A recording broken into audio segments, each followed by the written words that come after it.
Enggak. Enggak. Enggak. Laptopnya Bapak.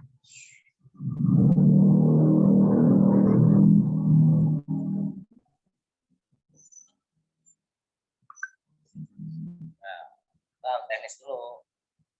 Udah mulai ya. Siap.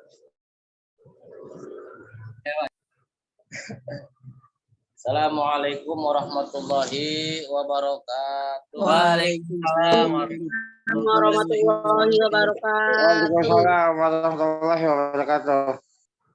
Alhamdulillah wa syukur ala ni'amillah.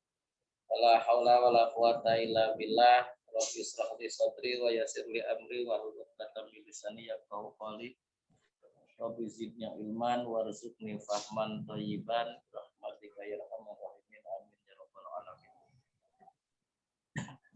Syukur alhamdulillah pada malam hari ini ketemu lagi sama Pak Oko. Mudah-mudahan kalian gak bosan karena dari kemarin berturut-turut dari hari Jumat, sekarang lanjut malam Minggu ketemu lagi sama Pak Koko, cuma beda mata kuliah saja, cuma beda channel saja. Kalau kemarin mata kuliah metode studi Islam, sekarang mata kuliah FPI. Ya. Awas ya, FPI itu bukan yang kemarin viral, kan, tapi filsafat pendidikan Islam. Dia ada mantan-mantan FPI di sini, ada nggak di sini? Hah? Ada nggak? Banyak. Ada Pak. Banyak. Saya Pak. Ada mantan FPI nggak? Mahasiswa UPB? Saya Pak. Ada. Saya Pak. Ada. Banyak.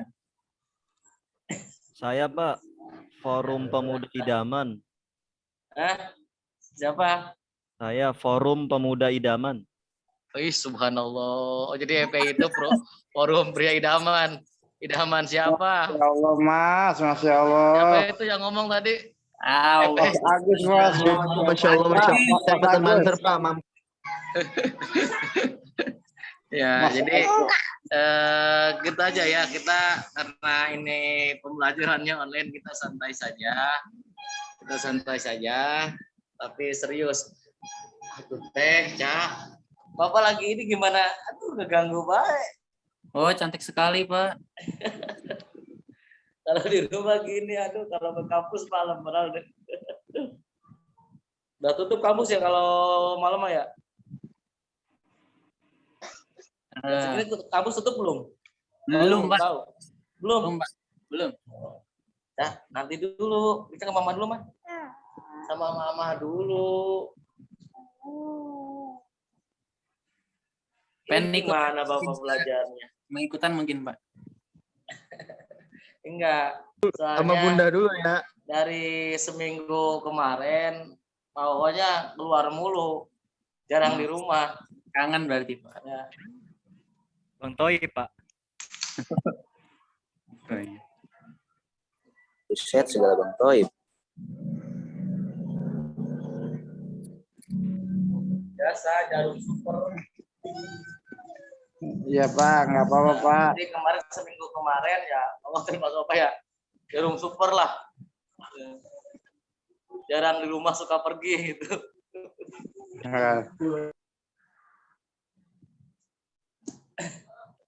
Ini gimana sih Cak? Ya baik, supaya lebih berkah kita buka dulu pembelajaran pada malam hari ini dengan pembacaan basmalah bersama-sama. Bismillahirrahmanirrahim. Bismillahirrahmanirrahim.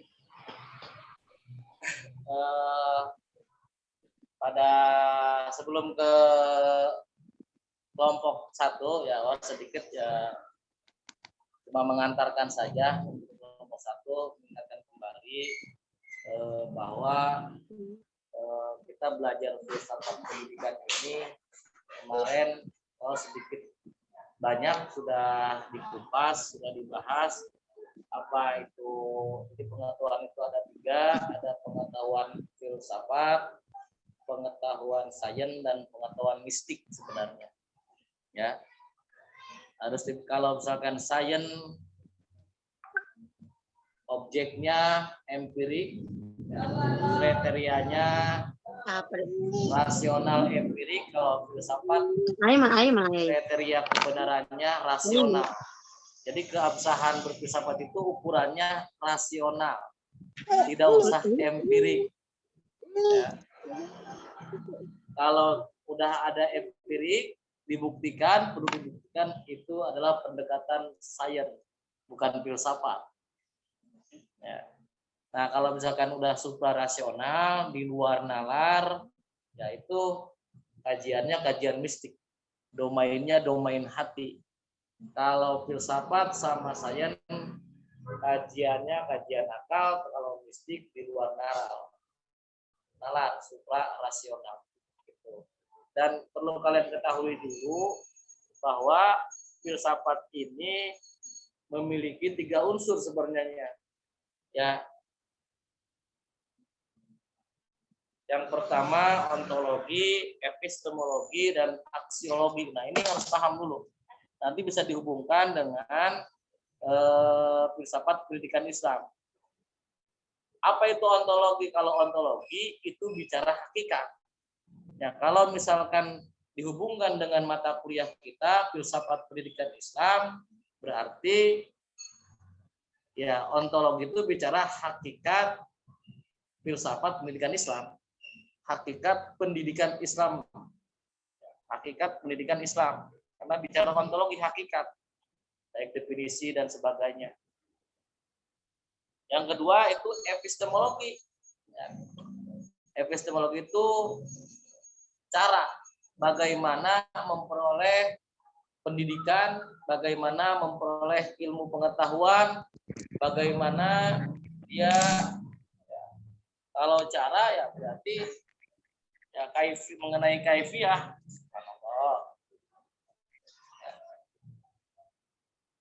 Epistemologi itu bicaranya cara memperoleh ilmu dari siapa, nanti bagaimana memperoleh ilmunya, sikapnya bagaimana, standar keilmuannya, pendidikannya di mana, itu bicaranya epistemologi. Ya. Kalau bicara tentang pendidikan, kalau aksiologi itu bicaranya baik buruk, etika, nilai. Ya, karena yang namanya aksiologi itu ya sesuatu yang berharga. Nanti mungkin kalian sudah baca-baca, nanti diperjelas juga oleh pemakalah. Ya mungkin cukup untuk pengantar pada mata kuliah filsafat pendidikan, nanti dilanjutkan oleh pemakalah kelompok pertama. Ya, judulnya apa? Pengantar ke filsafat dan filsafat pendidikan ya. Ya, silakan dimulai untuk pemakalahnya.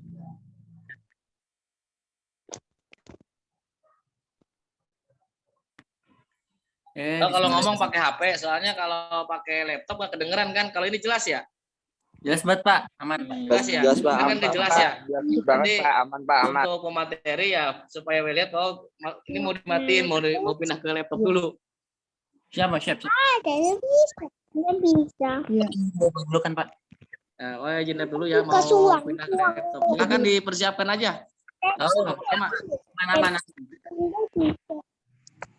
Kita suang. Kan dia kotak. Kan jangan. Halo Ade, namanya siapa?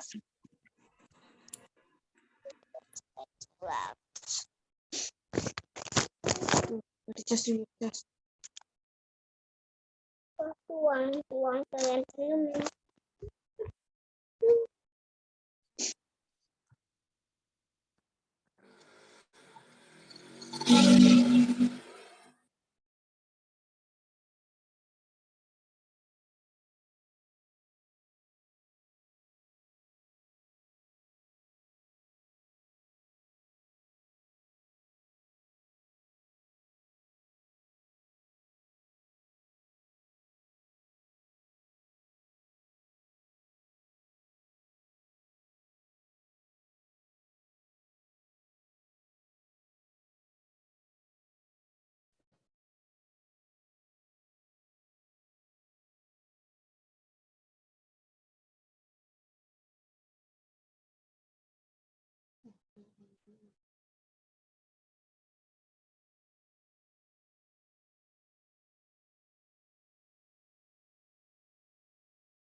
silahkan dimulai. Halo. Silahkan dimulai. Oh ya, siap Pak, siap. Coba Andre Zulio, Muhammad Faiz, Sarmila, Syifa, Salsabila. Ya, silahkan. Pak, suaranya nggak kedengeran, Pak. Enggak ya, yang penting kan itu pematanya. Nanti kalau mau bicara mau pindah ke pakai HP, kalau pakai laptop kan nggak kedengeran. Ya, ini bawa Ya bukan Pak, dari siap. laptop, tadi kan bukan dari HP. Ya. Sudah Pak. Ya, boleh lanjut Is. Segera mulai Is, mulai aja. Bismillahirrahmanirrahim. Assalamualaikum warahmatullahi wabarakatuh. Waalaikumsalam warahmatullahi wabarakatuh. Alhamdulillahirrahmanirrahim. Untuk teman-temanku semua beserta Bapak dosen Bapak Abdul Qadir, alhamdulillah kita masih diberi kesehatan, panjang umur, sehat selalu untuk selalu menimba ilmu di kampus tercinta kita, itu kampus Universitas Kita Bangsa, khususnya di Fakultas Agama Islam.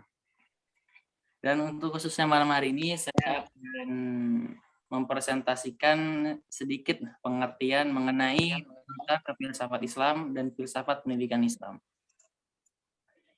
Dan di kelompok saya disusun oleh 4 orang, yaitu ada Andre sendiri, Muhammad Faisal Bibi, ada Sarmilah, dan Syifa Salsabila. Next. Nah, yang pertama kita akan membahas mengenai pengertian filsafat pendidikan Islam.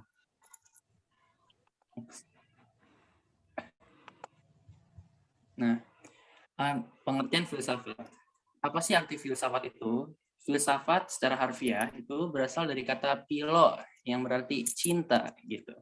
Dan sophos yang berarti ilmu atau hikmah. Dengan demikian filsafat berarti cinta ilmu atau hikmah gitu.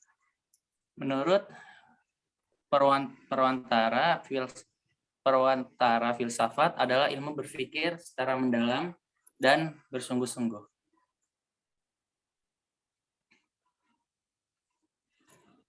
Dan untuk ciri-ciri kategori ilmu filsafat itu saya mengambil 2. Yang pertama, adanya unsur berpikir yang di dalamnya hal ini menggunakan akal sehat mungkin. Akal sehat, adanya unsur tujuan yang ingin dicapai melalui berpikir tersebut. Yang kedua yaitu adanya unsur atau ciri dalam berpikir tersebut, yakni mendalam, sistematik, atau yang dimaksud dengan logik, radikal, universal, dan objektif. Untuk selanjutnya, silakan mungkin rekan saya akan melanjutkan. Silakan.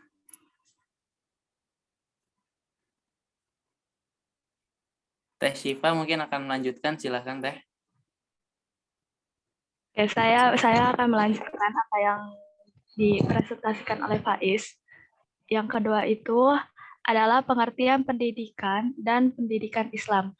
Menurut Ki Hajar Dewantara, pendidikan adalah daya upaya untuk memajukan pertumbuhan budi pekerti seperti kekuatan batin dan karakter, pikiran seperti atau disebut intelektual dan tubuh anak. Menurut Dr. Andes Ahmad Marimba, pendidikan Islam adalah bimbingan jasmani, rohani berdasarkan hukum-hukum agama Islam menuju terbentuknya kepribadian utama menurut Islam. Yang ketiga, pengertian filsafat pendidikan Islam. Filsafat pendidikan Islam merupakan suatu kajian secara filosofi mengenai berbagai masalah yang terdapat dalam kegiatan pendidikan yang didasarkan pada Al-Quran dan Hadis sebagai sumber primer dan pendapat para ahli, khususnya para filosof Muslim sebagai sumber sekunder. Oke, saya lanjutkan ke Mas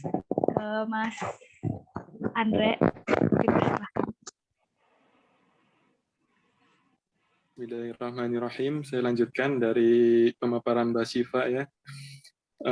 Kita akan lanjut ke poin selanjutnya, yaitu ruang lingkup filsafat pendidikan Islam. Ada dua dimensi dalam kajian filsafat Islam, yaitu dimensi makro dan dimensi mikro. Next. Pertama, dimensi makro. Pokok-pokok pembahasan filsafat pendidikan Islam yang berdimensi makro diantaranya: 1. Epistemologi, yaitu cabang filsafat yang membahas masalah yang berhubungan dengan pengetahuan. 2. Ontologi, merupakan bidang kajian filsafat pendidikan Islam yang membahas hakikat realita atau kenyataan, baik yang berupa materi atau rohani. 3. Aksiologi, yaitu cabang filsafat yang membahas tentang esensi nilai. Next. Dimensi mikro. Dimensi mikro adalah yang menyangkut proses pendidikan yang meliputi 5 faktor, yaitu pertama, tujuan pendidikan itu sendiri. Kedua, pendidik. 3, peserta didik. 4, alat-alat pendidikan. Dan 5 adalah lingkungan pendidikan. Bisa dilanjut, rekan saya, Mbak Sarmila. Terima kasih. Sekarang saya akan melanjutkan poin C, dasar filsafat pendidikan Islam. Dasar filsafat Islam juga bisa disebut dengan filsafat Arab, terdiri dari dua istilah yang saling keterkaitan, yaitu falsafah atau filsafat, merupakan kajian filosofi memperluas ilmu logika dan pengetahuan kalam, atau berbicara merujuk kepada kajian ilmu keagamaan.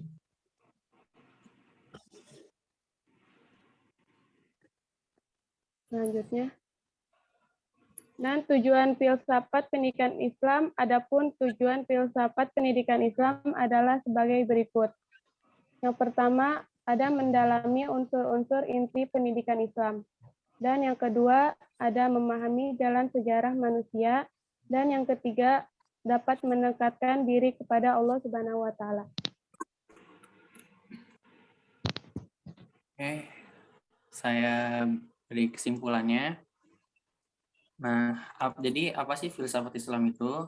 Secara yang saya tahu ya, filsafat Islam itu merupakan kajian sistematis terhadap kehidupan alam semesta, etika, moralitas, pengetahuan, pemikiran dan gagasan politik yang dilakukan di dalam dunia Islam atau peradaban umat Muslim dan berhubungan dengan ajaran-ajaran Islam. Sekian presentasi dari kelompok kami. Dan kalau ada kekurangannya kami mohon maaf. Untuk selanjutnya, untuk Pak Koko, dilanjutkan dengan sesi tanya mungkin, Pak.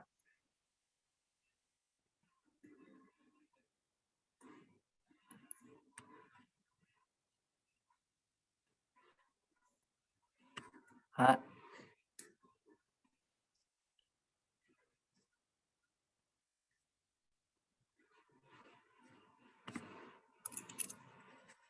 Dilanjutkan dengan sesi tanya mungkin.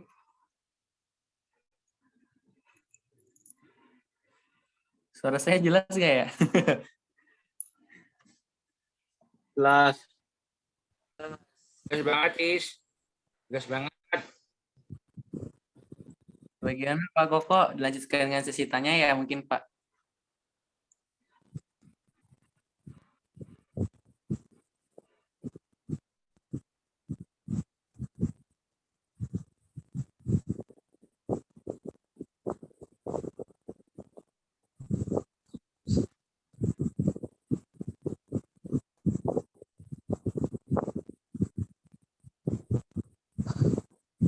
Pak Koko.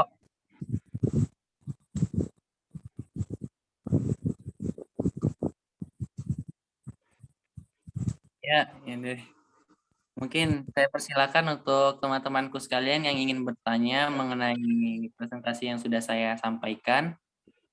Silakan, mungkin ada yang ingin bertanya.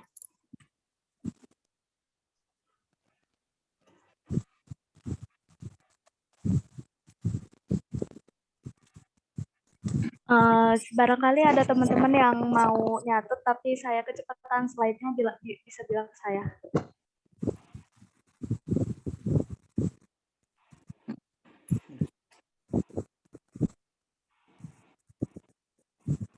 Slide-nya coba majuin di yang paling awal gitu.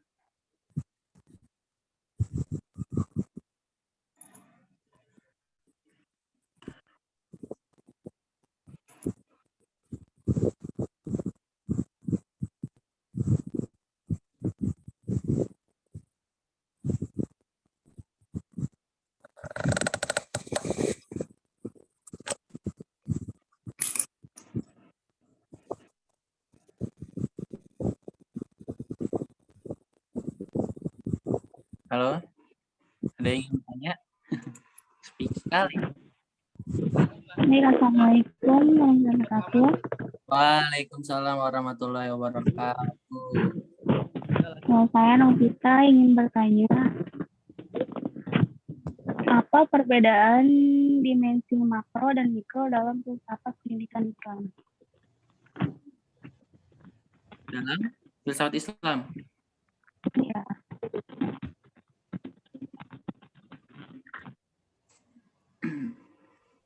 Perbedaannya. Bentar.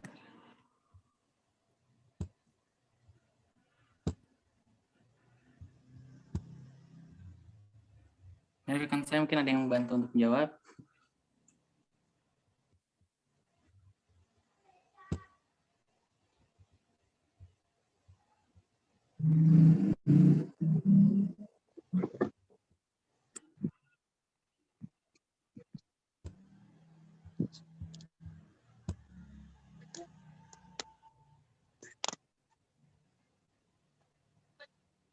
Hotspotnya.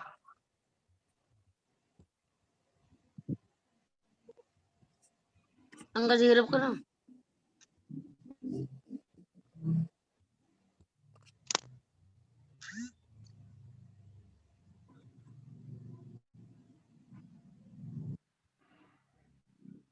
Ya, silakan lanjutkan. Dijawab pertanyaannya. Slide-nya mungkin Mas dicoba ditampilkan yang tadi mikro sama makro. Mbak tes Pak.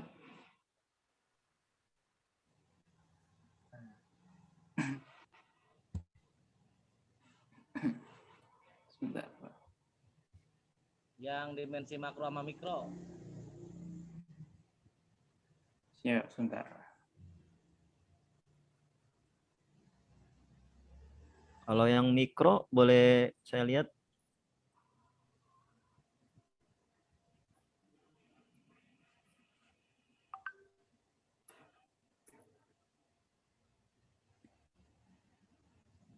Mikro. Nah,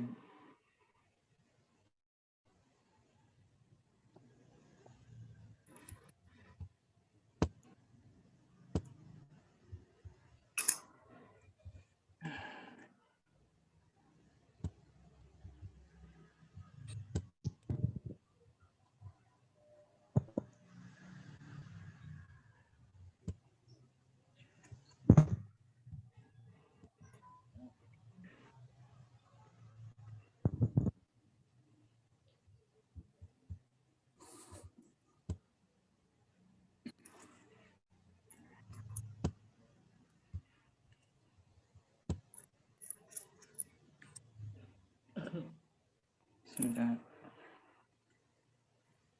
Ayo Is, jawab. Kelompok 1. Sarmilah. Sebentar Pak, lagi loading Pak.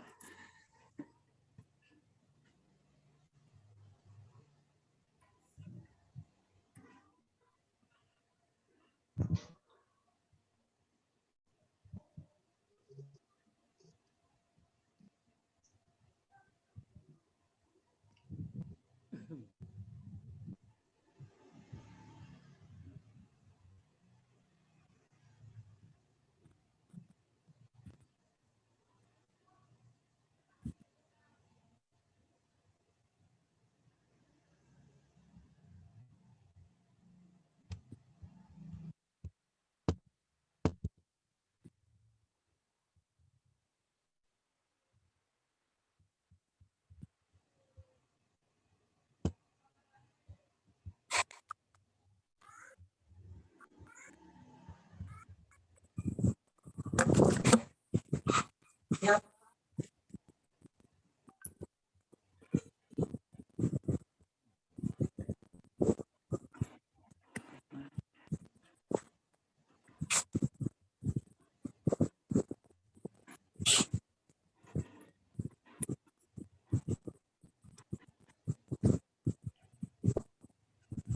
mau menanggapi pertanyaan tadi yang Mbak Novi.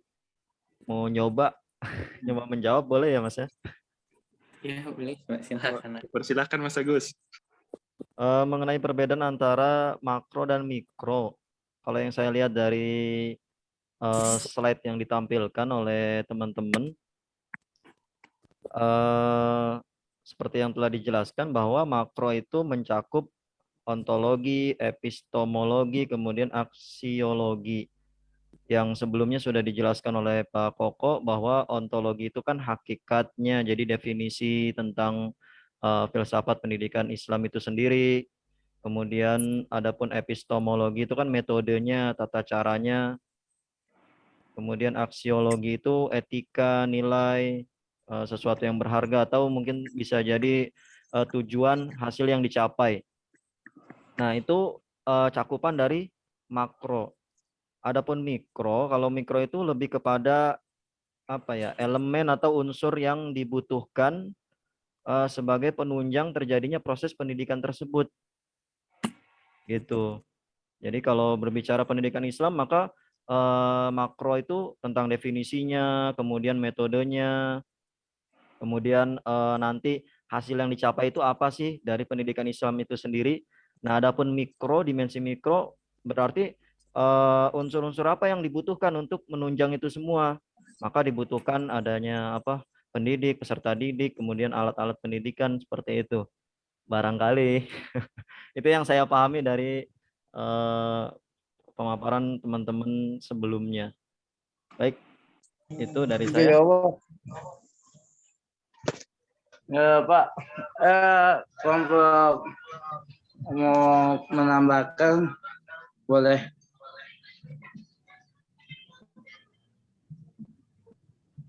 Halo, Mas Faiz, boleh menambahkan?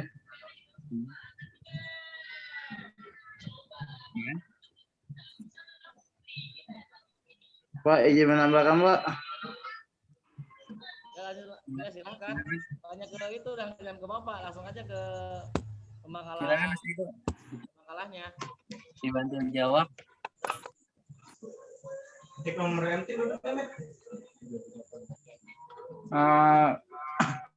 Yang saya pahami dari makro dan mikro itu makro itu penjelasan secara umum, Pak ya. Penjelasan secara umum dari yang sudah ada di dalam slide itu menjelaskan secara umum, kayak seperti epistemologi, ontologi, aksiologi, itu kan dia menjelaskan secara umum. Dan dimensi mikro itu elemen, benar apa kata Mas Agus, adalah dia elemen dari poin-poin yang harus dituju gitu kan. Kayak seperti tujuan pendidikan, pendidik, peserta didik, alat pendidik, lingkungan pendidikan. Ibarat kata itu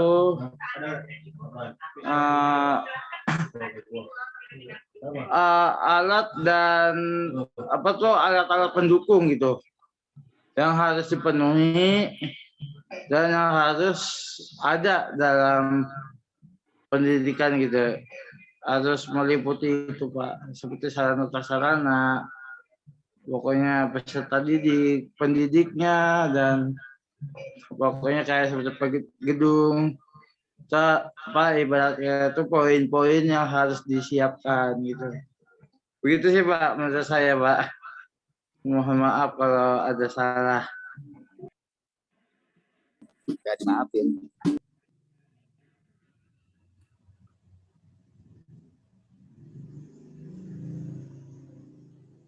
Ya, lanjutkan untuk pertanyaan berikutnya. Mas Faiz, izin bertanya boleh nggak? Untuk yang slide pertama coba lihat. Ya, Syifah. Yang pengertian filsafat.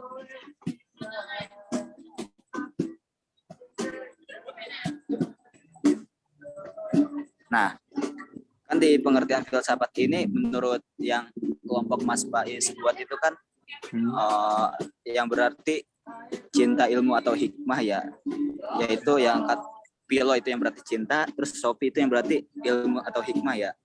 Cuman sepemahaman saya gitu ya, filsafat itu kan artinya berasal dari bahasa Yunani ya, yaitu artinya filosofia gitu ya. Yang artinya philo itu kan kebijaksanaan. Nah, sophia ini cinta gitu ya, yang artinya cinta akan kebijaksanaan gitu. Nah, jadi yang menurut saya bingung gitu, yang benar tuh yang mana gitu. Gitu Mas Faiz. Oh ya, jadi kan kalau kita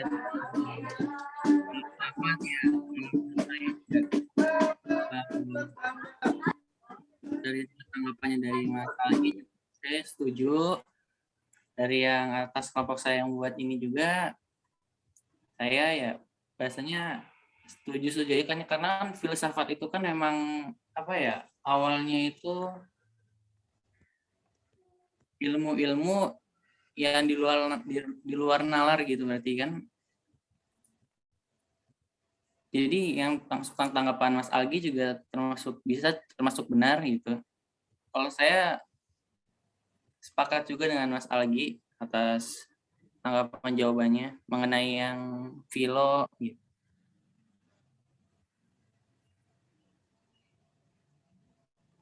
Iya, Mas Faiz, makasih banyak gitu ya. Ya.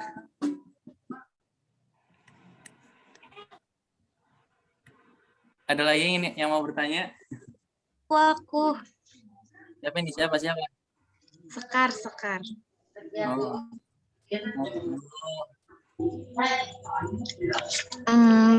Bagaimana kita bisa mencintai ilmu filsafat ini? Gimana sih caranya gitu biar kita tuh bisa suka gitu mempelajari ilmu filsafat ini gitu. Terima kasih. Ya, sama-sama. Untuk Mbak Sekar, pertanyaannya kan bagaimana gitu ya cara kita supaya kita mencintai sesuatu atau mencintai apa yang ingin kita tahu gitu kan. Ya. Jadi kalau menurut saya itu bagaimana caranya itu mulai dari kita sendiri. Jadi kalau kita misalkan kita melihat benda, kalau biasanya kita melihat HP itu senang, dan ketika kita melihat sepeda itu, sepeda nggak seru. Nah berarti kan itu kan berbeda tanggapan, berbeda keyakinan gitu maksudnya.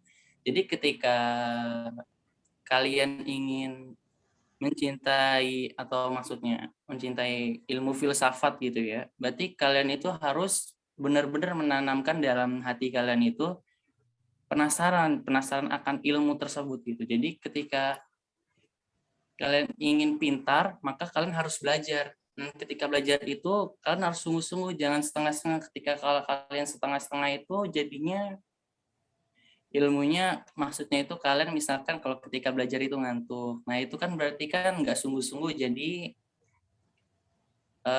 kalian itu tidak menyenangi apa yang kalian suka. Misalkan kalau kalian menyukai sesuatu kan kalian pasti senang tuh. Walaupun sampai jam 12 malam, jam 1 malam. Contohnya buat laki-laki deh yang mudahnya, yang suka nge-game tuh. Kan? Nah, kadang sampai jam 2 malam, 3 malam, sampai begadang tuh masih senang-senang aja. Jadi caranya itu kita itu harus menyenangi apa yang ingin kita senangi, apa yang ingin kita tahu tersebut. Kita harus menanamkan dulu dalam hati kita. Nah, bagaimana sih? Apa sih? Tumbuhkanlah rasa penasaran itu dalam hati kita supaya kita itu selalu penasaran gitu, ingin mencari tahu terus. Kalau menurut saya, pendapat saya seperti itu. Jika ini bisa dipakai juga bahasanya untuk semua hal ya. Kalau misalkan kita ingin menyukai sesuatu supaya kita menyenangi itu, jadi kita itu harus tanamkan dari hati kita dengan ikhlas, penuh semangat gitu, dan belajar dengan tekun, dengan rajin supaya kita fokus terhadap hal tersebut. Saya mau menambahkan boleh Mas Faiz? Boleh. Kalau tadi kan menurut Mas Faiz adalah kalau kepengen cinta berarti harus penasaran. Kalau menurut saya pribadi, justru penasaran itu muncul dari cinta. Jadi penasaran itu bisa muncul kalau orang itu sudah cinta. Kalau saya punya jawaban sendiri, bagaimana cara kita agar cinta pada pelajaran filsafat gitu ya, atau kepada sesuatu. Ada dua jawaban sebenarnya. Yang pertama jawaban serius sama jawaban yang tidak serius. Bagaimana cara kita cinta dengan pelajaran filsafat? Jawaban yang tidak seriusnya, kita harus cinta dulu sama gurunya gitu. Jadi kita harus senang dulu sama dosennya. Kalau kita sudah senang sama dosennya, bagaimana pemaparan beliau, maka kita akan cinta sama pelajaran yang disampaikan. Gitu ya. Harus cinta dulu. Kalau yang kedua bagaimana cara memunculkan cinta kepada filsafat? Maka kita harus tahu dulu tujuan nanti hasil apa yang akan kita dapatkan, yang kita capai dari mempelajari ilmu filsafat itu sendiri. Dan bisa juga kita pakai untuk yang lain, misalkan kita kepingin sesuatu hal. Apa sih tujuan yang akan kita dapatkan, hasil yang kita dapatkan? Kalau kita sudah tahu tujuannya apa, maka nanti kita akan cinta. Kenapa orang itu bisa cinta sama game? Karena dia tahu tujuan hasil akhirnya itu dia akan merasa senang, merasa bahagia, akan ya perasaannya itu apalagi kalau sampai menang gitu kan ya. Nah, karena dia tahu tujuannya, hasil akhirnya apa, makanya dia cinta sama game. Gitu. Jadi kalau menurut saya kalau kepingin cinta dengan suatu hal, kita harus tahu dulu apa untungnya, apa tujuannya, apa hasil akhirnya buat kita. Baru akan muncul rasa cinta tersebut. Begitu. Kalau tujuh. Izin menjawab. Ya, izin menyangga, boleh nggak? Izin menjawab dari perwakilan kelompok 1 juga saya. Pertanyaan Mbak Sekar tadi kan ini ya, bagaimana supaya kita cinta terhadap ilmu filsafat. Menurut saya pribadi, menurut saya sendiri, dan berdasarkan dari pemaparan dari Pak Koko kemarin, ilmu filsafat itu kan ilmu pemikiran ya, yang belum ilmu pemikiran bebas yang belum tentu kebenarannya. Nah, kita sendiri sebagai umat Muslim kan wajib meyakini bahwa Al-Quran dan Hadis adalah sumber utama dari pedoman hidup kita ya. Jadi sebagai umat Muslim yang baik, kita sekiranya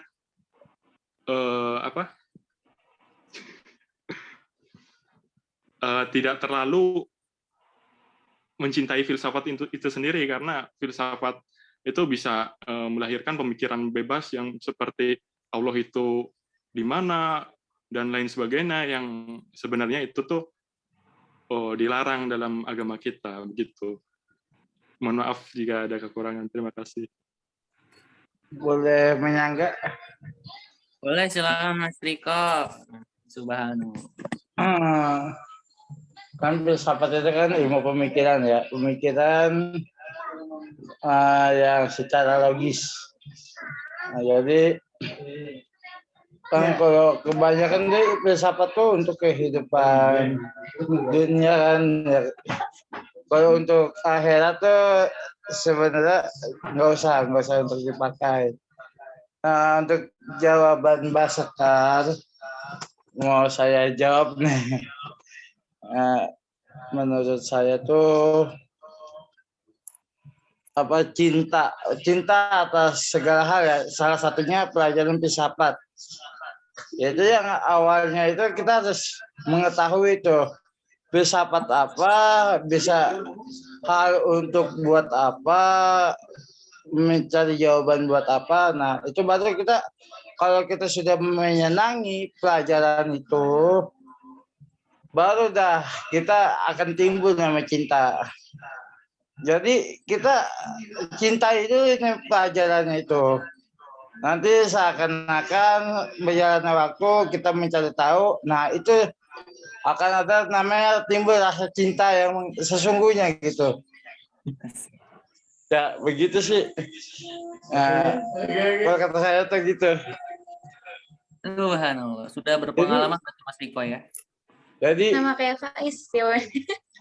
Waduh, jangan jadi dibahas bukan masalah cinta apa ya. Jadi benar-benar kita tuh harus paham dan harus mencintai dulu nih. Kalau kita pengen lebih cinta lagi, kita harus mencintai dulu. Kita paksa karena ibarat kata ya, cinta itu hal yang mistik gitu. Mistik. Nah, kalau pas kita sudah cinta dari awal, pasti kita akan mencari tahu. Nah, nanti akan timbul rasa cinta sesungguhnya di dalam pelajaran itu. Benar apa kata Mas Agus? Kita harus mencintai gurunya dulu, karena gimana cara penyampaiannya, cara Pak dosennya menyampaikan, Pak dosennya cara untuk memberikan arahan untuk kita. Nah, dari situ kita sudah merasa nyaman. Nah, itu bisa merasakan namanya cinta. Jadi merasakan cinta kepada guru tersebut, dan yang kedua kita cinta kepada pelajaran itu. Begitu sih, mohon maaf nih kalau belibet. Boleh nanya lagi nggak? Yang banyak dulu dong nanya. Nggak usah. Nanya sedikit dong. Ya. Kalau manfaat kita buat belajar filsafat itu apa sih buat kehidupan kita sehari-hari itu? Apa itu? Manfaatnya jadi kita banyak tahu. Jadi gini, filsafat ini tadi kan yang tadi dibahas. Jadi filsafat itu kan ya kalau bahasa sayanya itu filsafat itu ilmu-ilmu yang aneh atau nggak di luar nalar. Jadi yang nggak harus kita kayak tahunya tuh kayak misalkan kayak USB, ya udah namanya USB gitu kan. Jadi ya manfaatnya sih kalau menurut saya itu biar kita lebih tahu aja apa sih awalan-awalnya atau enggak dari unsur-unsur utamanya itu, bahan utamanya itu apa sih. Jadi kayak maksudnya kayak kayu. Nah, kita kan kalau tadi dari misalkan kecil ada pohon nih. Oh, ini pohon. Ya udah berarti pohon kan. Jadi nggak tahu itu pohon itu tumbuhnya dari apa. Jadi kalau maksudnya kita belajar filsafat itu biar kita mengetahui unsur-unsur intinya di dalam sesuatu hal. Kayak seperti itu. Saya mau menambahi Mas Faiz. Ya, ini Mas Agus silahkan. Yang pertama tadi Mas Riko, cinta itu kalau terpaksa itu nggak enak. Aduh, cinta lagi.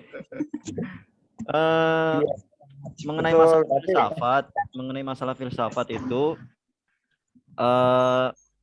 sebenarnya kalau yang tadi dibilang sama Mas Andre itu kan katanya filsafat itu mengerikan, berbahaya dan yang lain sebagainya. Memang kalau yang saya tahu filsafat itu memang ada 2 jenis ya.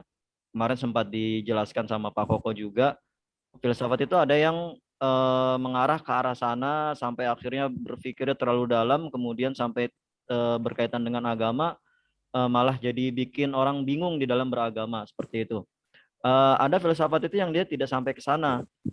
Nah, yang sedang kita bahas di sini itu yang saya tahu itu adalah filsafat yang tidak sampai ke arah menyimpang ke arah sana. Jadi maksud filsafat itu sendiri itu adalah artinya tuh menggali. Jadi kalau misalkan kita kepingin tahu sesuatu, kita benar-benar kita gali dari akarnya, enggak cuma kita ambil dari cabangnya atau dari pucuknya saja, tidak. Tapi benar-benar kita gali sampai ke akar-akarnya, itu namanya ilmu filsafat. Jadi benar-benar kepo yang tingkat tinggi. Kita mau bahas tentang pendidikan Islam, filsafat pendidikan Islam, berarti benar-benar pendidikan Islam itu kita gali sampai dalam. Maksudnya apa, terus kemudian kenapa harus ini, kenapa harus itu. Jadi benar-benar kita ambil, nggak cuma sekedar kita terima matangnya aja, kita ambil pucuknya atau kita ambil cabangnya, enggak. Tapi benar-benar digali, dikupas tuntas. Jadi akan memunculkan sifat kritis. Nah, gitu.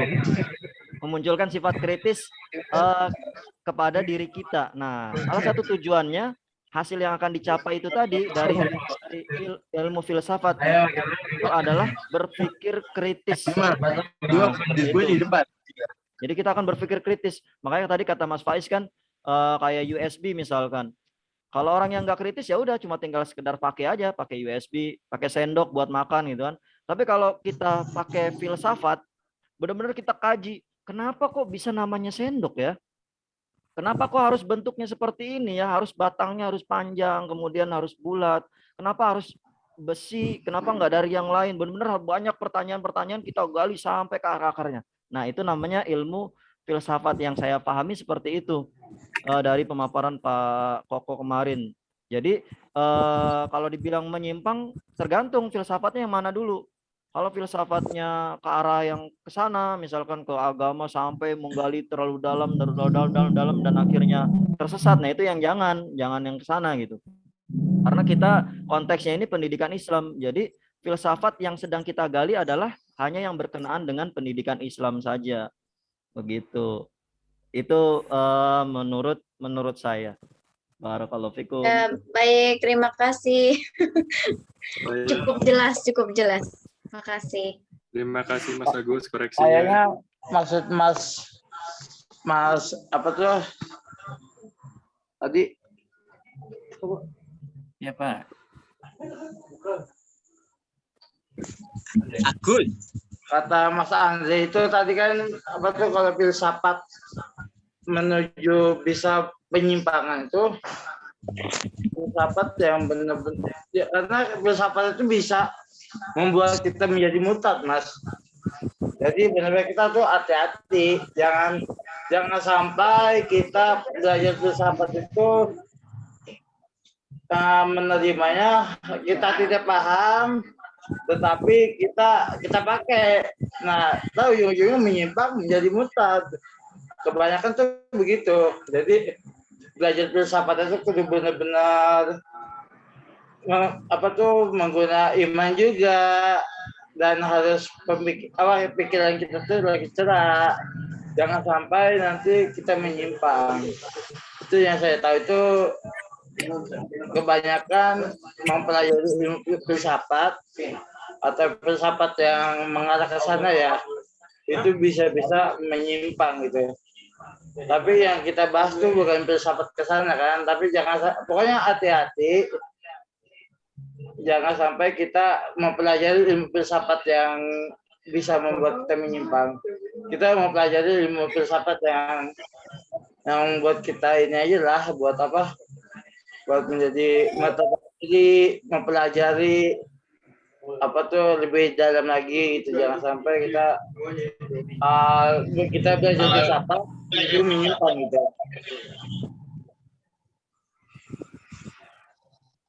Udah cukup? Mas Faid mungkin. Kayaknya cukup ya. Boleh deh Pak ya, cukup sekian. Cukup Pak. Tutup list.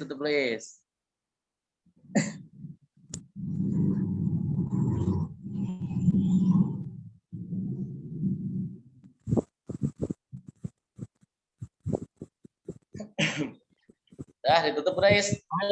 Saya tutup dulu Pak. Oh ya. Sekian dari kelompok kami. Ya, atas kekurangannya saya pribadi dan meminta maaf atas sama teman-teman saya, juga mohon maaf atas kekurangannya ya. Tapi sekian dari presentasi dari kelompok kami. Wassalamualaikum warahmatullahi wabarakatuh.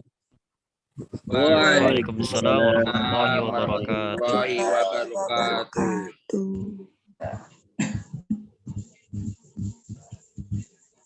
Ya baik, lanjutkan pembahasan di awal tadi. Kasih aplaus dulu untuk kelompok 1. Sebelumnya kita sudah memaparkan apa itu filsafat.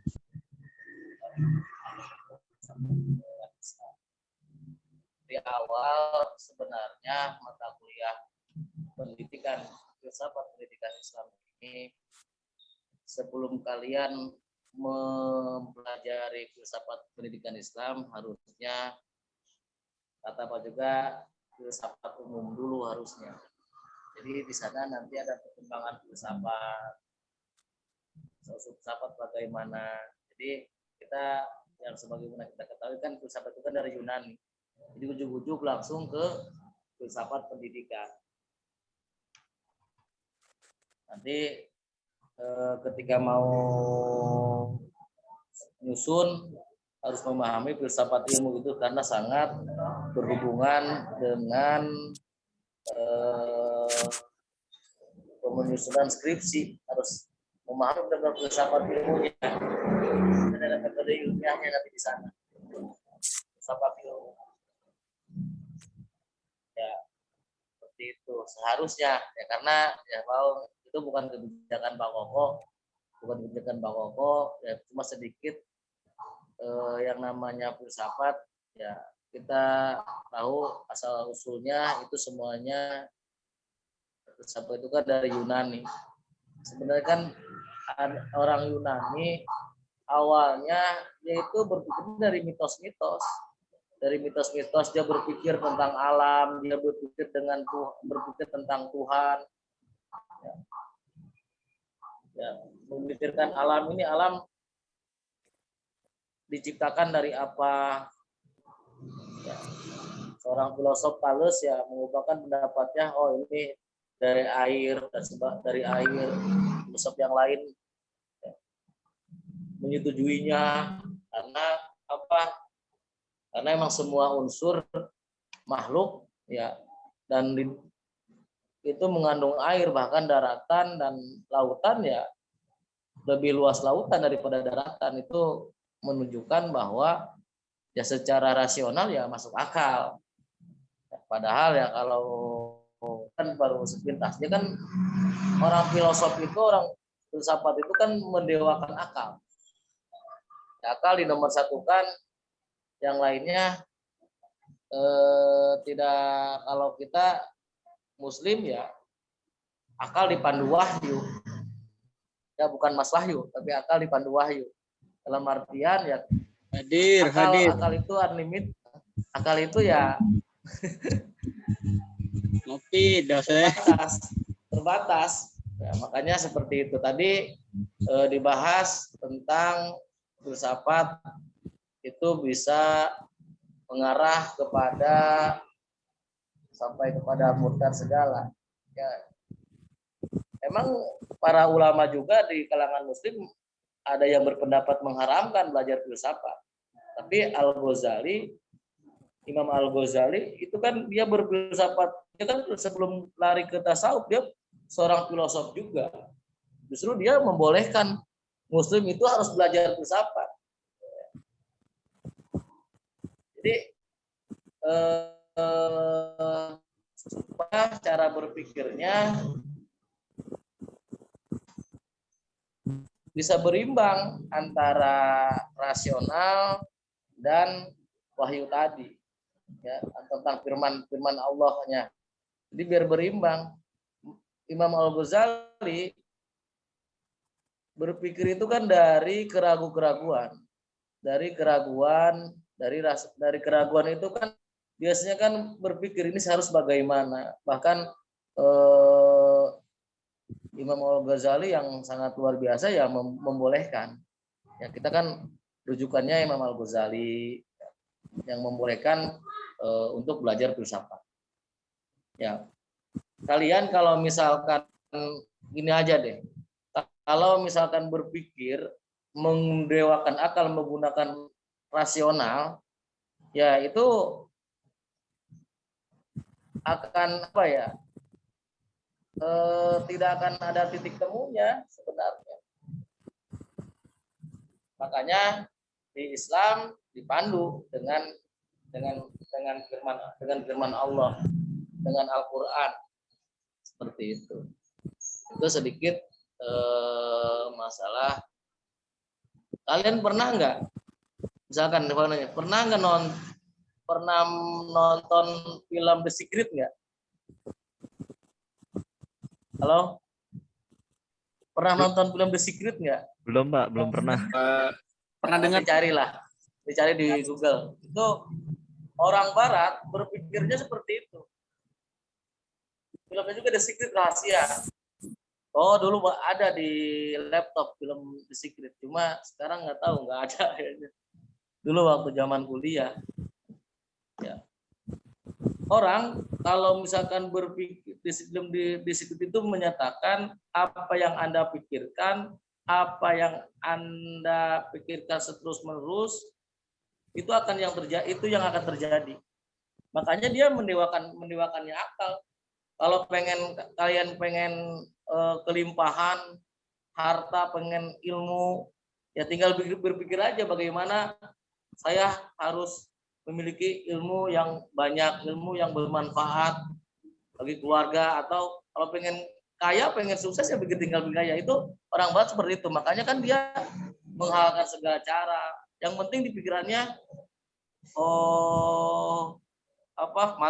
materi. Itu orang barat di dalam film Secret itu seperti dewakan akal sekali. Kalau kalian berpikir terus-menerus tentang sesuatu, baik atau buruk itu yang akan terjadi. Dan sebenarnya itu kan udah hukum-hukum sunatullah. Ada bagi yang menggunakan teori the law of attraction. Apa yang Anda pikirkan itu yang akan menimpa kamu. Kalau misalkan tidak punya keyakinan,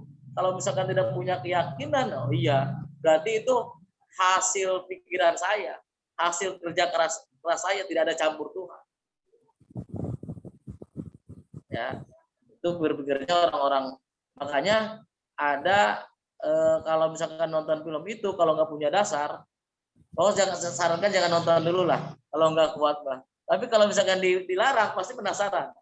Kamu akan cari film itu.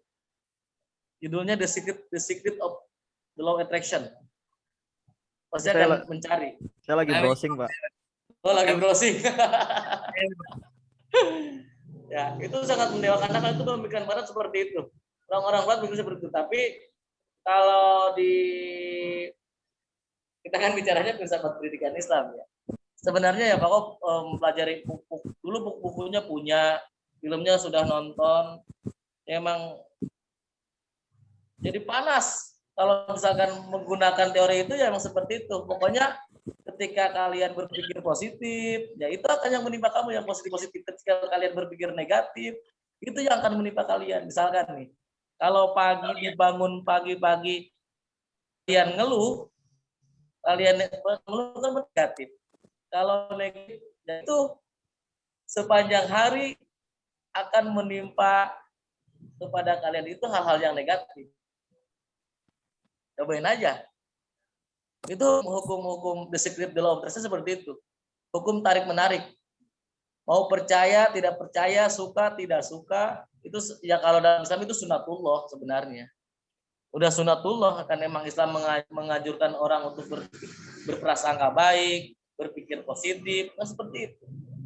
Cuma orang-orang yang tidak percaya dengan Tuhan tadi ateis lah katakanlah, seperti itu mendewakan akal. Makanya dilarang filsafat ke arah sana. Kalau misalkan sesuatu yang saya lakukan, saya pikirkan itu akan menimpa saya, itu hasil dia gitu, bukan kalau di Islam kan hakikatnya kan Allah. Kita cuma mengikuti syariatnya. Kalau kita tidak digerakkan, kalau Allah tidak menggerakkan hati kita melakukan sesuatu, berpikir hal yang baik, ya tidak akan terjadi. Kan itu kalau di ajaran kita. Ya baik, lanjut ke tadi. Ya Kak, ada pertanyaan apa lagi tadi? Halo? Apa lagi tadi? Ya kalau misalkan tadi Sekar nanya, ya apa manfaatnya belajar filsafat? Kayak gini. Di pembukaan, kalau nggak salah di pembukaan apa ya? Kitab Sulam Menurun Jamantek ya. Itu kan contoh manusia. Manusia itu kan definisi manusia dijelaskan al-insanu hayawanun natik. Manusia itu adalah hewan yang berpikir. Jadi sebenarnya manusia itu hewan. Ulama mendefinisikan manusia itu hayawanun natik, binatang yang berpikir. Ketika akalnya tidak digunakan untuk berpikir, berarti sama dengan binatang, sama dengan hewan. Nah ini Islam memandang ya akal, kedudukan akal ya ada posisinya ya hampir mendekati hati. Ya. Posisi akal sangat dalam Al-Quran kan banyak ayat-ayat Al-Quran yang berbunyi afala taqilun. Ya.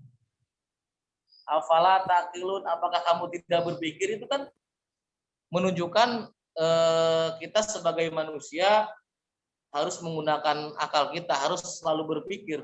Bahkan filosof Yunani, siapa tuh yang berpikir, ketika saya berpikir saya ada, ketika saya tidak berpikir berarti saya tidak ada. Sampai seperti itu. Seorang siapa tuh, lupa lagi tokohnya, tokoh filosofnya. Ketika saya berpikir saya ada, ketika tidak berpikir ya tidak ada. Kenapa? Karena kalau orang berpikir pasti ada karyanya. Ketika berpikir ada karyanya. Karya adalah buah dari berpikir. Dulu misalkan nih, kalau misalkan jadi ingat kemarin bersama di masjid, misalkan di masjid tempat kencing yang kan kalau di masjid di rest area itu kan tempat kencing untuk laki-laki kan dikhususkan ya. Itu kan hasil filsafat. Kalau misalkan jongkok orang pakai celana takut kena celana, kalau di situ enggak, berarti lebih aman situ. Itu kan hasil berpikir juga. Orang-orang Islam hasil berpikir ya seperti itu. Walaupun ya afdolnya kalau misalkan buang air kecil ya harus jongkok. Tapi kalau misalkan keadaan tertentu ya nanti itu kalau kajian ya itu pokoknya tempat buang air kecil itu yang tempat-tempat yang dikhususkan ya itu kan hasil dari filsafat juga ya. Semua benda ini kan ya kendaraan yang mobil itu kan hasil dari berpikir juga, hasil dari filsafat, buah berpikir lah. Ya, makanya juga apalagi bicara pendidikan. Nah, bicara pendidikan ya ketika dihubungkan dengan filsafat ya, kalau kita memahami filsafat nanti ketika merumuskan sebuah pendidikan itu benar-benar menyusun tujuannya secara idealisme pragmatis ya, itu harus benar-benar disusunnya kalau memahami filsafat pendidikan Islam. Nah ini supaya tadi di awal kan kalau cinta kebajikan tadi ada hikmah. Oh, yang nanya hikmah itu apa sebenarnya?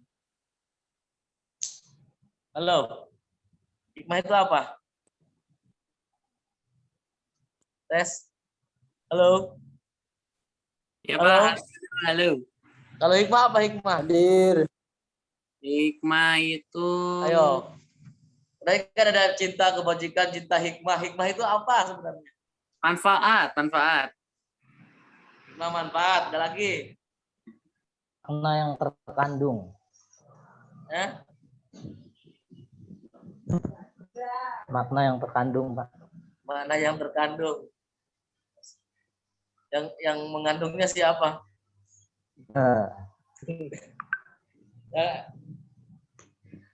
Ya misalkan nih hikmah. Dalam surah apa tuh yang cara berdakwah itu udu ila sabil hikmah, kan bil hikmah ya. Bil hikmah wal mauizah. Jadi sebenarnya kalau hikmah itu kalau misalkan dari bawah ke atas ya hikmah. Kita bicara kalau dari bawah ke atas itu hikmah. Kalau dari atas ke bawah mauizah. Ya, kalau sesama teman wajadilhum, diskusi. Ya, diskusi, debat lah. Itu sesama teman nggak apa-apa. Nah, kalau hikmah contohkan seperti itu. Kalau contoh dalam dalam bicara ya, ketika bicara dari bawah ke atas namanya hikmah, dengan cara hikmah. Kalau kita misalkan bicara sama orang tua, sama guru, sama dosen, kan berbeda bicara dengan sama teman. Nah, itu hikmah. harus penuh dengan hikmah. Ya. Kalau misalkan dari atas ke bawah mau izo, harus memberikan teladan. Ya, sama dengan ingat sosok pendidikan di kita ya, yang dirumuskan oleh Ki Hajar Dewantara kan. Yang Tuturi Handayani depan memberikan contoh, ya, di belakang memberikan dorongan, motivasi dan sebagainya lah. Mana yang itu? Itu 10 menit ya, supaya benar-benar kalau filsafat ini, berpikir ini ya harus sering digunakan, harus bijak ketika kita belajar filsafat. Ketika dalam berpikir kita tidak merasa paling benar, karena yang namanya kebenaran itu relatif. Ya, kebenaran itu relatif. Ya, bagaimana sudut pandang menurut kita benar, menurut orang lain belum tentu benar. Ya. Jadi di antaranya tujuan berfilsafat itu supaya kita berpikirnya bijak, bijaksana dan bijaksini. Ya. Dalam artian tidak merasa paling benar nantinya. Karena kalau sudut pandang kita belum tentu sudut pandang orang lain. Ya, misalkan kemarin atau apa, kemarin isu ramenya yang apa, wah sekarang kan isu-isunya ramenya gitulah, isu hoax, radikalisme, intoleran, itu kan itu yang benar mana ini? Wah, itu kan harus benar-benar objektif menilai, menerima informasi atau berita ya harus benar-benar fata bayanu. Ya. Jadi kan kebenaran hari ini adalah apa yang sesuai dengan pikiran masing-masing. Kadang kita tidak nerima, makanya ada ilmu di sana, harus objektif, harus cari sumbernya dan rasional. Kalau kebenaran menurut kelompoknya masing-masing, kebenaran menurut hawa nafsunya kan itu jadi nggak ada titik temunya. Ya, ingatkan kembali, ketika berpikir filsafat, kemarin itu filsafat itu ciri khasnya dia ya, bahwa juga kalau ngomong belum sistematis ini, karena memang basic Pako bukan orang filsafat. Basic Pako itu S1 Pako itu bahasa Arab. Mau belum kenalan ya? Lupa. Belum, Pak. Kenalan dong. Ya, S1 Pako itu bahasa Arab. S2 PAI. Ya, tapi ya senang belajar filsafat ya, karena untuk melatih berpikir ya tadi untuk menumbuhkan jiwa kritis, apalagi di mahasiswa sekarang nilai-nilai jiwa-jiwa kritis mahasiswa ya mulai luntur. Ya kadang nilai-nilai idealismenya sudah mulai hilang dengan berbawa paham hedonisme, pragmatisme. Ya, itu kan pragmatisme itu kan paham-paham dari filsafat juga. Kalau pragmatisme ya berpikirnya yang penting ada nggak untungnya buat gue. Nah, itu udah pragmatis ketika bicara seperti itu. Hedonisme yang penting gue enak, nggak pikirin orang lain, Pak. Yang penting gue enak aja. Yang penting gue enjoy, yang ngurusin orang lain. Kan sekarang memang orang-orang ya hampir semuanya seperti itu, hedonis, udah nggak hedonis, nggak mikirin orang lain, ya pragmatis dan sebagainya. Nah, jiwa-jiwa berpikir idealis sudah mulai hilang lah. Tapi ya mudah-mudahan dengan belajar filsafat ini mulai tumbuh jiwa-jiwa kritisnya. Ya. Kita harus memahami bahwa ya, itu sekolah filsafat. Selanjutnya bicara pendidikan. Kalau bicara pendidikan, kita harus memahami tujuan pendidikan itu sendiri.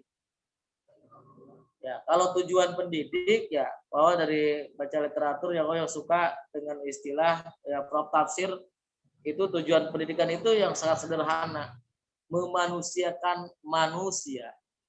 Itu luar biasa. Tujuan pendidik pendidikan menurut Bapak coba memanusiakan manusia. Makanya kan kalau dilihat dari pengertian pendidikan itu sendiri, pendidikan adalah usaha orang dewasa yang sadar. Usaha, nanti lihat dicek pendidikan di pengertian di pendidikan menurut undang-undang juga ada, undang-undang yang nomor 20 tuh. Itu ada usaha yang sadar dilakukan oleh orang dewasa kepada peserta didik ya untuk menemukan kesadarannya juga. Ya. Untuk melatih, membimbing dan seterusnya lah. Ya intinya kan memanusiakan manusia. Ya makanya banyak manusia yang tidak sadar bahwa dia itu manusia. Karena lupa dia manusia, akhirnya melakukan hal-hal yang tidak seharusnya dilakukan oleh manusia. Hari ini kan seperti itu. Tujuan pendidikan, ingat tujuan itu memanusiakan manusia. Ini yang menarik Prof. Tasir, memanusiakan manusia. Yang kadang kita nggak sadar. Ya, dominannya kita sebagai manusia, apakah sebagai Tuhan? Ya kalau misalkan orang pengen merasa paling benar, pengen dipuji, wah berarti dia memposisikan manusia itu sebagai Tuhan. Karena yang berhak dipuji dan paling benar mutlak keberanian ya Tuhan. Ketika manusia melakukan hal-hal yang di luar kebiasaan manusia, seperti binatang, ya, laku, serakah, ya itu berarti ketika melakukan seperti itu ya manusia sedang wujudnya binatang, ya. Sedang menampakkan sifat binatangnya, karena emang manusia itu kan dari berbagai unsur. Nanti ya di silabus ada hakikat manusia nggak? Ada ya? Nantilah. Nanti minggu depan kan hakikat Tuhan, hakikat manusia. Nah baru nanti ke pendidikan supaya kita paham hakikat Tuhan bagaimana. Bukan kita mau cari, ya kan itu ada di uraiannya. Oh, lebih dikhususkan eksidat ya, esensi zat apa tuh? Ya, esensi zat sifat lah kajiannya. Karena kalau kita mau mengenal sesuatu ya harus tahu cirinya, tanda-tandanya. Ya kalau bicara Tuhan ya zat dan sifat. Zatan atau sifatan. Itu untuk filsafat pendidikan. Ya tadi bicara ontologi ya nggak jauh beda lah. Kalau ontologi ya emang tadi bicaranya hakikat. Kalau bicara epistemologi cara. Jadi bicara filsafat ya nggak jauh dari tiga itu sebenarnya. Kalau dihubungkan dengan filsafat pendidikan ya tadi apa itu hakikat pendidikan Islam. Bagaimana pendidikan Islam ini supaya outputnya manusia atau sumber daya manusia di Indonesia yang berkualitas, ya insan kamil, ya insan kamil, manusia yang sempurna, ya dalam artian harmoni, seimbang antara kebutuhan rohani dan jasmaninya, seimbang. Itu cara epistemologi, caranya bagaimana. Nanti tujuannya untuk apa? Aksiologi. Ya, bicara nilai. Sesuatu yang bernilai ya, nanti nilainya apa? Ini pendidikan ini nilainya apa? Hasilnya bagaimana? Outputnya bagaimana? Itu aksiologi caranya. Nanti ke depan lah lebih panjang lagi di kelompok-kelompok berikutnya, materi-materi berikutnya. Nanti lebih spesifik, ini kan masih umum.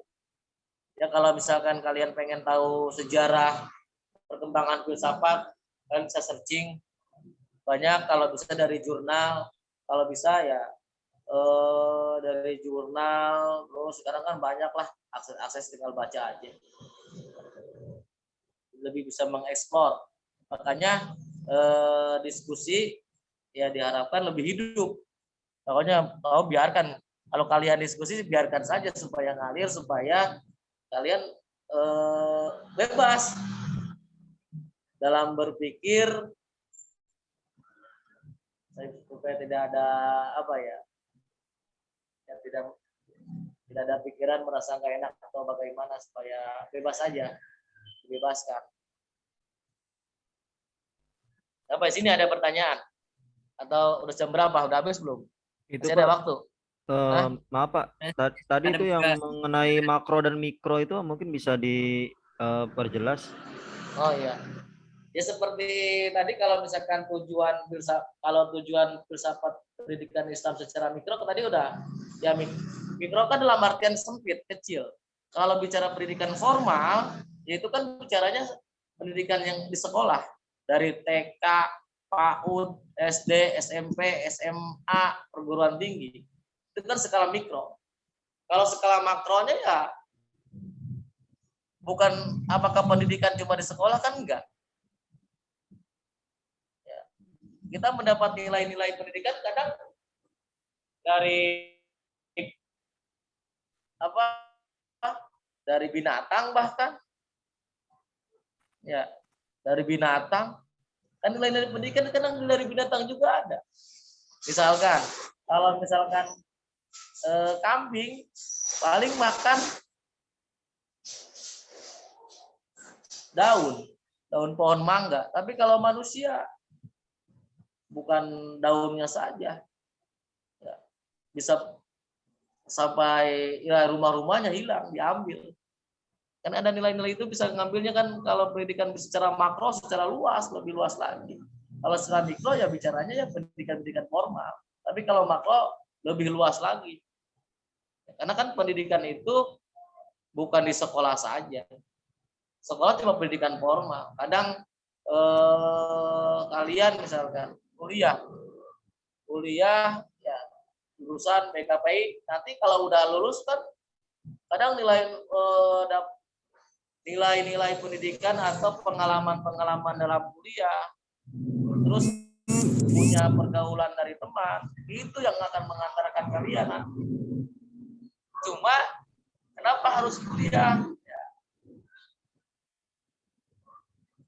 Kenapa penting kuliah? Supaya kita di wawasan berkembang, berpikirnya nggak sempit.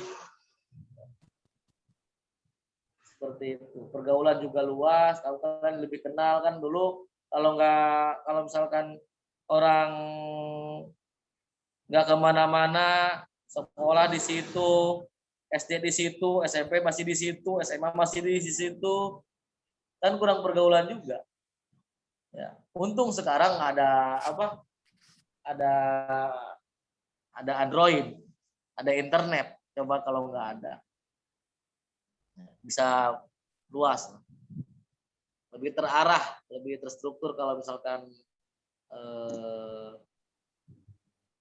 digunakan lah. Jadi gitu ya, bisa dipahami kalau mikro artinya sempit, kalau makro secara luas pendidikannya, tujuannya. Nah, mungkin secara luasnya tadi, pendidikan itu memanusiakan manusia. Kalau memanusiakan manusia bisa melalui pendidikan formal dan pendidikan non formal. Kalau antara pendidikan formal dengan pendidikan non formal, lebih lama mana? Pendidikan non formal. Ya. Dan lebih banyak non formalnya. Sampai sini ada pertanyaan apa udah cukup? Udah pusing? Izin Pak, saya Pak. Nanti kalau saya Izin, ntar Pak. aja mungkin Pak. Apa? Silakan. Iya Pak. Ya, enggak. Siapa ini? Budi Pak. Budi, ya silakan. Budi. Mas Budi yang tadi ya? Iya. Yang baru masuk ya? Iya Pak, Silakan, yang tadi saya. Iya Pak.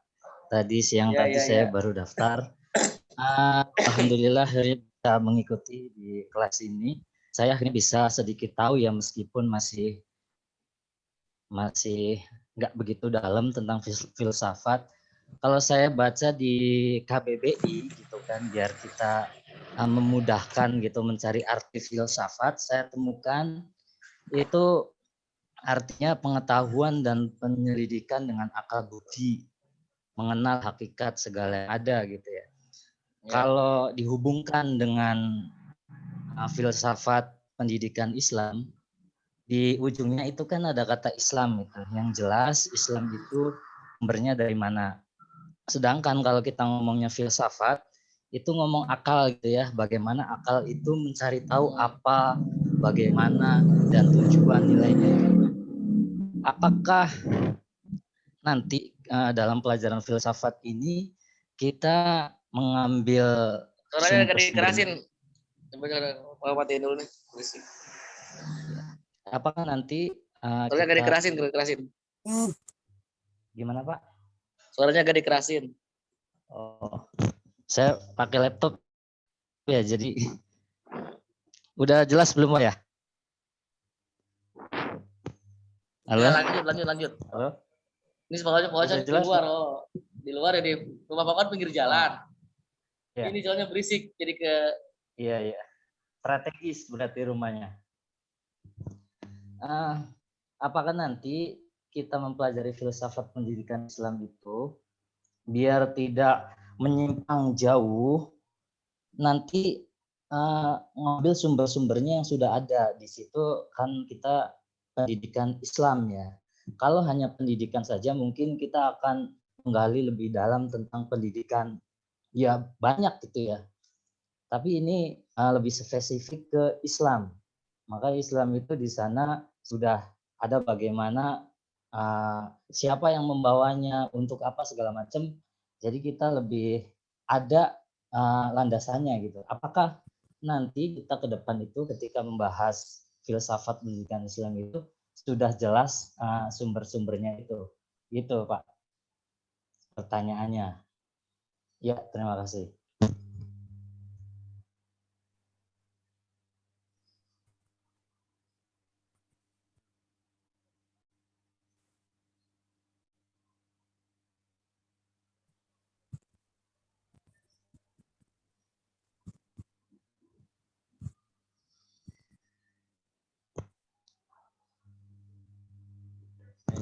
Baik. Ya, baik, Mas Budi. Halo? Ya. Ada? Ya, ini sebenarnya ya, Mas Budi kan baru masuk ya, kayaknya belum dapat RPS-nya, silabusnya. Ya, di silabus sudah cantumkan perkuliahan selama 1 semester. Bahkan di situ sudah ada juga daftar pustaka. Termasuk nanti Mas Budi gabung aja sama kelompok apa gitu. Kan yang lainnya sudah punya kelompoknya nih. Mas Budi kan belum masuk kelompok berapa, nanti hubungi Kosma. Nanti kalau masuk kelompok 2 atau kelompok 3 yaitu kebijakan maunya Mas Budi di mana lah. Nanti kita hubungi ke Kosma aja. Nanti tanya ke Kosma, oh udah kirim di grup sih. Karena baru masuk jadi belum dapat ya. Ya. Di situ udah jelas ada apa? Ada daftar pustaka, landasannya dari mana untuk terus ruang lingkupnya udah diuraikan. Ketika nanti kelompok 2 besok itu lebih ekstrim lagi judulnya. Hakikat Allah, hakikat Tuhan. Ya, kita kalau bicara Tuhan kan ya. Nah, tapi di uraiannya dijelaskan itu dat wasifatan, dat dan sifat pembahasannya. Ya intinya bukan berarti kita mau menganggap ketika bicara hakikat Tuhan baru cari sumber dari buku-buku tauhid. Sumbernya ya bukan ya nanti digabungkan aja, misalkan versi orang filosof, pengertian filosof Tuhan itu bagaimana, tapi pengertian dari kitab-kitab tauhid, buku-buku tauhid bagaimana. Itu aja. Contohnya seperti itu. Di silabus udah dijelaskan ada. Cukup ya? Iya Pak. Terima kasih Pak ya. Mungkin ada karena lagi? saya cukup. Yang lainnya Ya, ada? terima kasih. Ada mungkin Pak, cuma agak berbeda. Waktunya ya udah lewat. Ya, nanti saya japri aja mungkin ya Pak ya. Apanya? Saya ingin bertanya cuma berkaitan dengan Ya, sekarang aja. Aduh, kasihan Pak yang mau tidur, Pak. Oh, udah lewat ya. Oh iya. Iya, Pak. Siapa yuk? Siapa aja? Ada yang jam berapa kalau karena waktu ya? Ya, terserah. Lanjut Mas Faiz. Itu kena malam minggu ini libur. Kerja libur kan? Kalau yang jomblo kan lagi nunggu pengen jalan sama. Oh iya, kasihan kita gak ingat sama Faiz. Dan masih bujangan, lupa. Iya. Udah malam, Pak Is. Oh, udah malam. Faiz mau ngapel nanti jam 12, Is. Astagfirullah, Pak, jauh, Pak. Mau streaming, Faiz. Waduh. Apa Riko? Jomblo Riko? Riko jomblo juga tuh, Is. Astagfirullah, masa saya sama Riko, Pak? Tobat. Ya mungkin saya japri aja kali Pak, nggak enak Pak, kasihan juga Pak yang ya udah. Nanti aja next pertemuan berikutnya aja. Tenang, baru dua pertemuan, kita masih ada berapa pertemuan lagi? 26 banyak. 15 Tenang saja, masih jauh. Aman Pak, ya. siap. Karena waktu ya sudah larut, sudah lewat juga, ini udah 21:41 menit. Iya nih. Sudah lewat lumayan. Ya mudah-mudahan apa yang kita diskusikan, apa yang kita bicarakan, yang bahas mengenai filsafat ini bermanfaat lah, khususnya ketika berpikirnya kita menjadi bijaksana. Amin. Dan terarah. Ya, kita akhiri mata kuliah pada malam hari ini dengan pembacaan hamdalah bersama-sama. Alhamdulillahirobbilalamin. Maaf atas segala kekurangannya. Terima kasih atas atensinya. Wassalamualaikum warahmatullahi wabarakatuh. Waalaikumsalam warahmatullahi wabarakatuh. Terima kasih Pak.